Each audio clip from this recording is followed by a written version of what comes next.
এদিকে ঢাকার বাইরেও গাজায় ইসরায়েলি বর্বর আগ্রাসন ও নারকীয় হত্যাযজ্ঞের প্রতিবাদ এবং ফিলিস্তিনের জনগণের প্রতি সংহতি জানিয়ে বিক্ষোভ কর্মসূচি পালন করেছেন বিভিন্ন বিশ্ববিদ্যালয়ের শিক্ষার্থীরা। গাজার জনগণের প্রতি সংহতি জানাতে রাজশাহী বিশ্ববিদ্যালয়ে সমাবেশ অনুষ্ঠিত হয়। সকাল 11টা থেকে দুপুর 12টা পর্যন্ত সিনেট ভবনের সামনে অনুষ্ঠিত সমাবেশে অন্যান্যের মধ্যে উপাচার্য অধ্যাপক সালেহ হাসান নকিব অংশ নেন। সমাবেশে বিশ্ববিদ্যালয়ের শিক্ষক, শিক্ষার্থী, অফিসার ও কর্মচারীরা অংশ নেন। এদিকে খুলনা বিশ্ববিদ্যালয়ের সকল ক্লাস ও পরীক্ষা বন্ধ রেখে ক্যাম্পাসে মার্চ ফর প্যালেস্টাইন কর্মসূচি পালন করেছে। এই কর্মসূচিতে খুলনা বিশ্ববিদ্যালয় প্রশাসন সংহতি প্রকাশ করে সকল শিক্ষক, শিক্ষার্থী ও কর্মকর্তা কর্মচারীদের অংশগ্রহণ করেছেন। ফিলিস্তিনের উপর হামলার প্রতিবাদে জাহাঙ্গীরনগর বিশ্ববিদ্যালয়ে কর্মবিরতি পালন করছেন কর্মকর্তা কর্মচারীরা। এর অংশ হিসেবে আগামীকাল সকল ধরনের শিক্ষা কার্যক্রম স্থগিত রাখার সিদ্ধান্ত নিয়েছে কর্তৃপক্ষ। কুমিল্লা নগরীর কান্দিরপাড় বিভিন্ন সংগঠনের ব্যানারে বিক্ষোভ মিছিল ও প্রতিবাদ সভা শুরু হয়।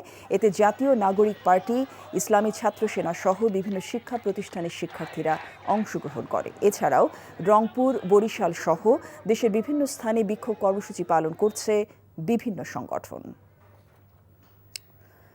এ বিষয়ে জানতে এখন যাচ্ছি রংপুরে। সেখানে আছেন আমাদের senior correspondent AKM Moinul Haque. Moinul, Begum Rokeya বিশ্ববিদ্যালয়ে কতক্ষণ এই কর্মসূচি চলবে, কি তথ্য আছে আমাদেরকে জানাবেন?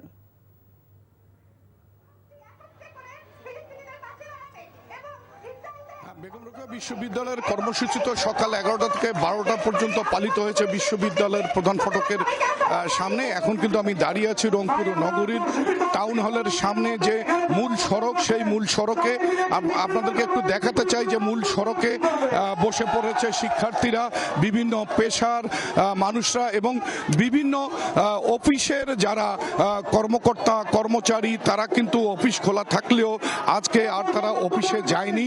তারা এই কর্মসূচিকে সংহতি জানিয়ে এখানে অনেকে এসে অবস্থান নিয়েছেন এবং রংপুর নগরীর যে সমস্ত শিক্ষা প্রতিষ্ঠান রয়েছে, Rangpur medical college, prime medical college, community medical college, তারপরে nursing college, Rangpur cantt public জেলা school, collectorate school, border guard, police lines school and college এবং রংপুর পলিটেকনিক্যাল কলেজ সহ যে সমস্ত শিক্ষা প্রতিষ্ঠান, প্রায় সকল শিক্ষা প্রতিষ্ঠানের শিক্ষার্থীরা এই রংপুর টাউন হলের সামনে এসে রাস্তায় বসে পড়েছে। সড়ক অবরোধ করে তারা বিক্ষোভ কর্মসূচি পালন করছে।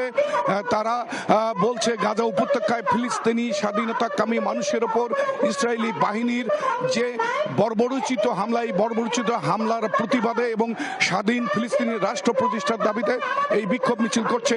এই বিক্ষোভ মিছিল, এই কর্মসূচি কিন্তু 11টায় শুরু হয়েছে, কখন শেষ হবে আমরা জানি না। তবে ইতিমধ্যেই জেনেছি জোহরের নামাজের পরও রংপুরে সর্বস্তরের জনতার যে ব্যানার, এই ব্যানার এবং তৌহিদি মুসলিম সমিতির নেতৃত্বে কিন্তু রংপুরে বিক্ষোভ মিছিল করা হবে। আজকের এই কর্মসূচিতে আমরা দেখছি সর্বস্তরের মানুষ এসে এখানে অংশগ্রহণ করেছে। এখানে এনসিপি, বৈষম্য বিরোধী ছাত্র আন্দোলন, ছাত্র দল, বিভিন্ন রাজনৈতিক সংগঠনের নেতা কর্মীরাও কিন্তু এখানে অংশগ্রহণ করছে। এখন পর্যন্ত এই বিক্ষোভ চলছে। এই বিক্ষোভ কখন শেষ হবে, এই অবরোধ কর্মসূচি কখন শেষ হবে এখনো কিন্তু আমরা জানতে পারিনি। তবে জোহরের নামাজের পরে একটি বিশাল বিক্ষোভ মিছিল নগরীতে বের করার পরিকল্পনা এখান থেকে ঘোষণা দেওয়া হচ্ছে। এই ছিল রংপুর থেকে এখন পর্যন্ত। দর্শক, জানছিলাম কর্মসূচির খবর। বান্ডেল থাকলে প্রতি সেনমানিতে টাকা বাঁচবে। বিকাশ সেনমানি বান্ডেল কিনে জিতুন প্রতি লেনদেনে।